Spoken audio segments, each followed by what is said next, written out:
S'apercevoir que l'on monte dans les fonds d'un bateau est souvent une situation stressante qui provoque des réactions diverses dont la plus paniquante pour l'équipage est la fameuse phrase « on coule ».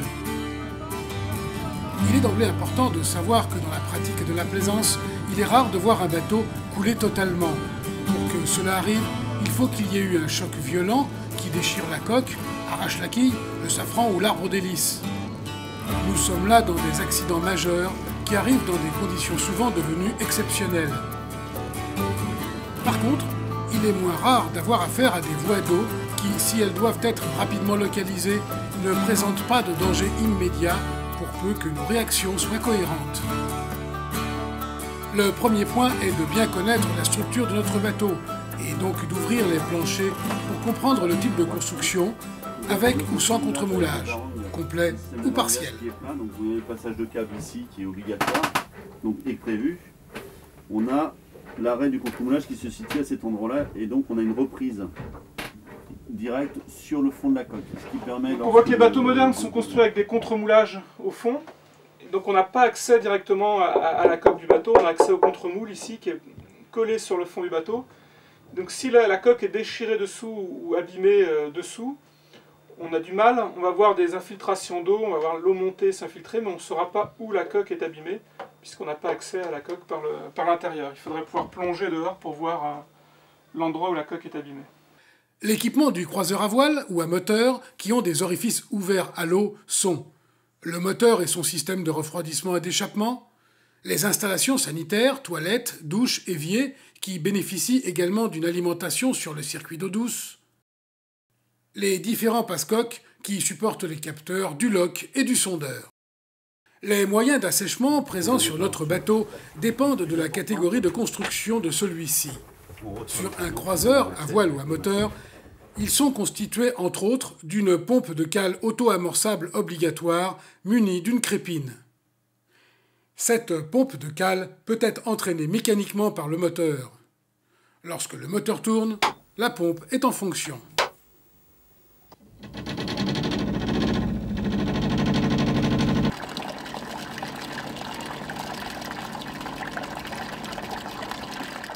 La pompe peut être également électrique. Branchée sur le groupe de batterie de service, elle se déclenche alors manuellement. Donc là, sur ce bateau, a priori, il y a juste l'eau de refroidissement moteur qui arrive, mais il n'y a pas de pompe de cale attelée au moteur. Donc, on va aller voir du côté des pompes électriques.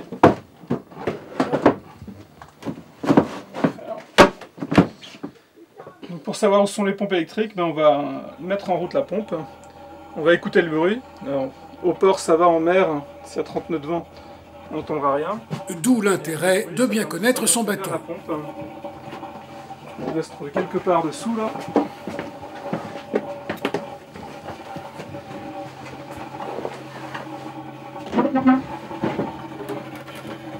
Voilà. Donc on a la pompe ici dessous, donc à un point bas de la cale. Et on voit qu'il y a des trous dessous.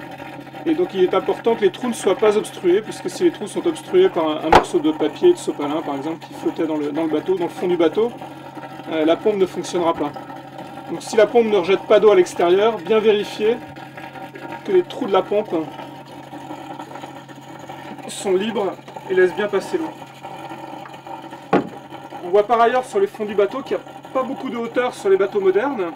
Et donc on peut avoir des planchers qui flottent, alors que finalement il n'y a que 10 cm d'eau ou 15 cm d'eau au fond du bateau. Et donc pas d'inquiétude si les planchers commencent à flotter, l'eau peut rentrer depuis plusieurs heures dans le bateau et la fuite peut être minime en fait.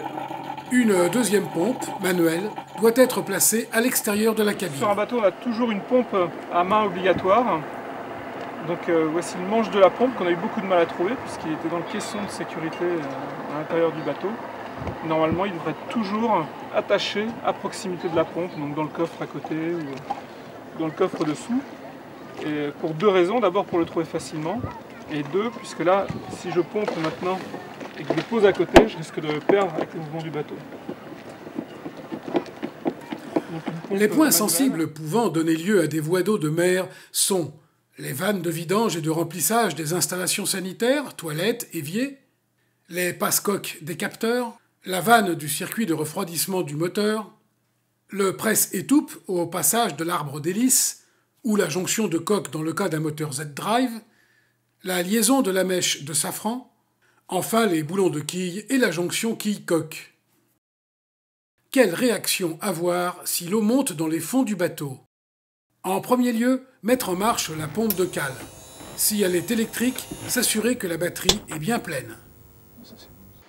Donc à bord, on a de l'eau douce et de l'eau salée qui peut rentrer donc par les vannes ou les trous dans la coque. Donc première chose à faire lorsqu'il y a de l'eau au fond du bateau, c'est prendre l'eau sur le bout du doigt et la goûter pour voir si elle est salée ou douce. Si elle est douce, pas de problème puisque le réservoir a une certaine quantité, il s'est probablement percé ou le flexible qui va du robinet au réservoir est percé. Donc au maximum, quelques centaines de litres d'eau sont dans le bateau, mais la fuite ne devrait pas aller plus loin. Eau salée, là, problème plus sérieux, il faut trouver la fuite puisqu'elle continue probablement à... L'eau continue à filtrer dans le bateau et donc il faut absolument obturer la fuite ou le trou qui fait que l'eau rentre. Fermer les vannes des installations sanitaires, toilettes, éviers. Les vannes sont situées à proximité des lavabos, toilettes ou éviers.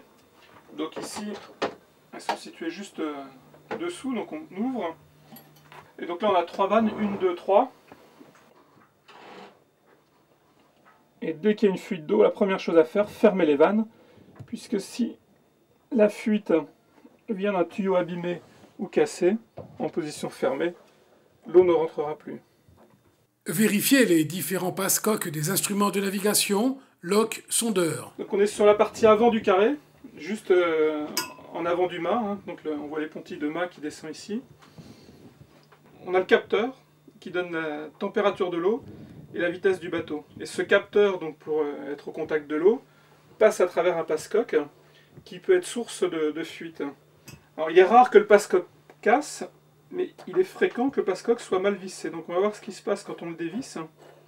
Sans le sortir, on voit qu'il y a des petits suintements d'eau. Et ces suintements, s'ils durent une journée, 2 jours, 3 jours, vont finir par remplir le fond du bateau. Par ailleurs, quand le passe-coque est mal vissé, le risque, et ça arrive plus souvent qu'on ne le pense, c'est que le passe-coque sorte, et là on voit que la fuite est beaucoup plus rapide, et voire dans une vague, sorte complètement. Dans ce cas-là, voilà ce que ça donne. Alors pas d'inquiétude, puisque si c'est l'origine de la fuite, on met la main dessus, on voit que la fuite s'arrête immédiatement. Donc le passe-coque, on voit que la fuite d'eau n'est pas si importante que ça. Il faut plusieurs heures pour qu'un bateau se remplisse d'eau par le passe-coque. Et puis si vous avez la sonde qui est à côté, rien de plus simple, il suffit de la renfiler dedans. Et la fuite est arrêtée. Il existe différentes manières de stopper ou réduire la voie d'eau provoquée par un passe-coque ou une vanne. Donc on peut aussi, pour ne pas s'abîmer la main, appuyer avec le porte-clés. Par exemple, on a souvent des boules de liège sur les porte-clés. Donc ça permet de boucher la fuite le temps de trouver une solution. On peut toujours bourrer donc un chiffon, un t-shirt, un rideau, enfin on peut prendre ce que l'on veut. Ce qui permet pas d'arrêter complètement la fuite, mais au moins de la limiter.